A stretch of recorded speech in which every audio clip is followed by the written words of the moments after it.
గుళ్ళోకి వెళ్ళిన భక్తుడు స్వామి నా కోరిక తీర్చు ఉపవాసం ఉంటాను అని మొక్కుకుంటాడు. అదే గుడి మెట్ల మీద కూర్చున్న యాచకుడు స్వామి నాకు ఉపవాసం లేకుండా చూడు అని మొక్కుకుంటాడు.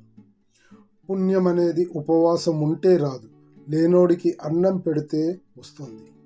ఈ నిజం తెలుసుకున్నవాడే మానవతామూర్తి. ఫ్రెండ్స్, మరో విషయం చెబుతాను.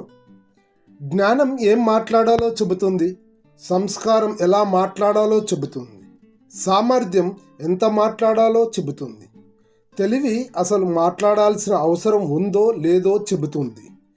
మాట మనిషికి ఒక బలమైన ఆయుధం. రాజ్యాలు, పదవులు, బంధుత్వాలు, ప్రేమలు ఒక్క దీనివల్లనే కోల్పోయారు. ఫ్రెండ్స్, నా ఛానల్ని సబ్స్క్రైబ్ చేసుకోండి, ఫాలో అవ్వండి. మరిన్ని మంచి విషయాల కోసం, మరిన్ని మంచి వీడియోస్తో పాటలు, కవిత్వం, కొటేషన్స్ ఇలాంటి మంచి విషయాలు చెప్తాను.